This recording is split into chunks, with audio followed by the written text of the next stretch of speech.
پہلی بات یہ کہ اگر آپ یہ وہم کر رہے ہیں کہ آپ درود پاک پڑھ رہے ہیں اور آپ سمجھ رہے ہیں کہ آپ کا درود پاک قبول نہیں ہو رہا، تو یہ آپ کی بہت بڑی غلط فہمی ہے، کیونکہ حضرت علامہ فاسی رحمۃ اللہ تعالی علیہ آپ فرماتے ہیں کہ دیگر اعمال قبول بھی ہو سکتے ہیں اور مردود بھی ہو سکتے ہیں، لیکن درود پاک یہ وہ عمل ہے کہ ہر حال میں قبول ہی قبول ہے، کیونکہ یہ سچا وعدہ ہے نا۔ حضور نبی پاک علیہ الصلوۃ والسلام نے فرمایا کہ اللہ تعالیٰ فرماتا ہے، اے حبیب جو آپ پر درود بھیجے گا میں اس پر درود بھیجوں گا، اور جو آپ پر سلام بھیجے گا میں آپ پر سلام بھیجوں گا۔ تو دیکھیں، جو درود پڑھتا ہے، درود بھیجتا ہے، اس کا درود ہر حال میں قبول ہی قبول ہے۔ دیکھیں درود کیا ہے؟ یہ ایک دعا ہے۔ جب ہم کہتے ہیں صلی اللہ علی محمد، تو ہم یوں عرض کر رہے ہوتے ہیں، اے اللہ تعالیٰ اپنے حبیب صلی اللہ تعالی علیہ وآلہ وسلم پر رحمت نازل فرما۔ تو یہ دعا ہے، یہ ہر حال میں قبول ہی قبول ہے، اور ہمیں برکتیں بھی مل رہی ہوتی ہیں، فضیلتیں بھی مل رہی ہوتی ہیں، ثواب بھی مل رہا ہوتا ہے۔ لیکن جو ایک چیز ہمارے جو ذہن میں چل رہی ہوتی ہے وہ یہ کہ فلاں نے درود پاک پڑھا، اس سے فلاں مقدس ہستی کی زیارت نصیب ہو گئی، فلاں کو خواب میں مدینہ شریف کی زیارت نصیب ہو گئی، فلاں نے 1.25 مرتبہ درود پاک پڑھا، اس کا فلاں کام ہو گیا، اور میری پریشانیاں حل نہیں ہو رہی۔ میں تو بہت پابندی کے ساتھ درود پاک پڑھ رہا ہوں، میں کثرت کے ساتھ درود پاک پڑھ رہا ہوں، میں ہزاروں کی تعداد میں درود پاک پڑھ رہا ہوں، میرے مسائل کیوں نہیں حل ہو رہے؟ تو دیکھیں، ان تمام سوالات کے جوابات انشاءاللہ میں اس ویڈیو میں دوں گا۔ سب سے پہلے ہم بات کرتے ہیں کہ درود پاک کا فیض نہ ملنا، اس کی وجوہات کیا ہیں۔ تو دیکھیں، سب سے پہلی بات آپ اپنے ذہن میں یہ بٹھا لیں کہ اگر آپ اللہ کی نافرمانی کریں گے، ہر وہ کام کریں گے کہ جس کو کرنے سے اللہ اور اس کے رسول صلی اللہ تعالی علیہ وآلہ وسلم نے منع فرمایا ہے، تو آپ کو درود پاک کا فیض کیسے مل سکتا ہے؟ مثال کے طور پر آپ نمازوں کی پابندی نہیں کر رہے۔ دیکھیں، درود پاک زندگی میں 1 مرتبہ پڑھنا فرض ہے، لیکن نمازیں ایک دن میں 5 نمازیں فرض ہیں، اور مرد کے لیے مسجد میں جماعت کے ساتھ نماز پڑھنا واجب ہے، اور آپ جو ہے وہ بلا عذر شرعی جماعت ترک کر رہے ہیں، نماز ترک کر رہے ہیں۔ آپ درود پاک تو پڑھ رہے ہیں، لیکن آپ کی نمازوں کی پابندی نہیں ہے۔ تو دیکھیں، ایک بہت بڑا فرض، اور اس فرض کو چھوڑ رہے ہیں کہ جس کے متعلق حضور نبی پاک علیہ الصلوۃ والسلام نے ارشاد فرمایا کہ مومن اور کافر کے درمیان فرق کرنے والی چیز نماز ہے، اور پھر حضور نے فرمایا کہ نماز میں میری آنکھوں کی ٹھنڈک رکھی گئی ہے۔ حضور نے فرمایا کہ جس نے قصدن یعنی کہ جان بوجھ کر ایک نماز قضا کی، اس کا نام جہنم کے اس دروازے پر لکھ دیا جاتا ہے جس سے وہ جہنم میں داخل ہوگا۔ تو نماز تو بیسک ہے۔ اگر کوئی شخص جو ایسا ہے کہ وہ درود پاک تو پڑھتا ہے، اس کا درود پاک پڑھنا قبول ہے، اسے درود پاک پڑھنے پر ثواب ملے گا، رحمتیں اس پر نازل ہوں گی، لیکن اگر وہ نماز روزے کی سستی کر رہا ہے تو کبیرہ گناہ میں مبتلا ہے۔ تو ایسا شخص کہ جو گناہوں کی نحوست کے سبب، نمازوں کی پابندی نہ کرنے کے سبب، شریعت تو کہتی ہے کہ یہ شخص فاسق ہے، اور وہ کہے کہ جناب مجھے روحانیت بھی ملے اور مجھ پر وہ کرم ہو کہ جو خاص بزرگان دین پر، جو خاص درود پاک کی کثرت کرنے والوں پر ہوا، تو مجھے یہ بتائیں کہ ایک شخص اللہ اور اس کے رسول صلی اللہ تعالی علیہ وآلہ وسلم کی نظروں میں فاسق ہے، فاجر ہے، اور وہ شخص تمنا کر رہا ہے کہ اسے درود پاک کا فیض ملنا شروع ہو جائے، اسے درود پاک کی روحانیت ملنی شروع ہو جائے۔ اسی طرح بہت سارے ایسے کبیرہ گناہ کہ جو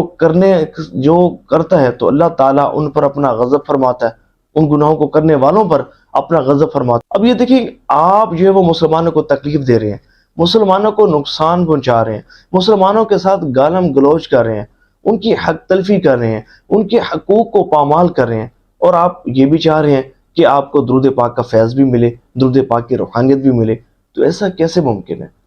اچھا،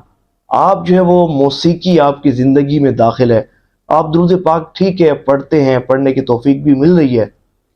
لیکن اس کے ساتھ گانے سننے کا آپ کے معمولات ہے۔ دیکھیں، جب کوئی شخص موسیقی سنتا ہے، گانے سنتا ہے نا، تو اس کی روحانیت بہت بری طریقے سے ڈیمیج ہو جاتی ہے۔ یقین مانیں وہ لوگ کہ جو گانے سنتے ہیں میری بات کا اعتراف کریں گے کہ جو گانے کثرت سے سنتے ہیں نا، تو وہ ان اوقات میں کہ جن اوقات میں وہ گانے نہ بھی سن رہے ہوں تو ان کے دل میں بھی گانے چل رہے ہوتے ہیں، ان کے دماغ میں بھی گانے چل رہے ہوتے ہیں. تو کہاں گیا وہ تصور مدینہ، کہاں گیا وہ حضور کی محبت، کہاں گیا وہ حضور کا عشق؟ تو جب گانے کثرت سے سنیں گے، موسیقی سنیں گے، تو کبھی بھی آپ کو روحانیت نصیب نہیں ہو سکتا ہے. دیکھیں یہ جو بد نگاہی ہے نا، حرام چیزوں کو دیکھنا، یہ بری چیزوں کو دیکھنا، بے پردہ خواتین کو دیکھنا، فحش مناظر دیکھنا، بے حیائی کے مناظر دیکھنا، یہ بھی وہ کبیرہ گناہ ہے جو اللہ کی ناراضگی کا ذریعہ ہے اور روحانیت کو بہت بری طریقے سے ڈیمیج کر دیتا ہے. اور یہ ان کبیرہ گناہوں میں آتا ہے کہ جس کی نحوست کے سبب جو ہے وہ عبادت کی توفیق بھی چھین لی جاتی ہے اور عبادت کی لذت بھی چھین لی جاتی ہے. آپ پر رحمتوں کا نزول ہو رہا ہے، درود پاک کی کثرت کرنے والوں پر اللہ کی رحمت کا نزول ہوتا ہے. جتنی کثرت بڑھاتے جائیں گے اتنا اللہ کی رحمت کا نزول آپ پر بڑھتا جائے گا. لیکن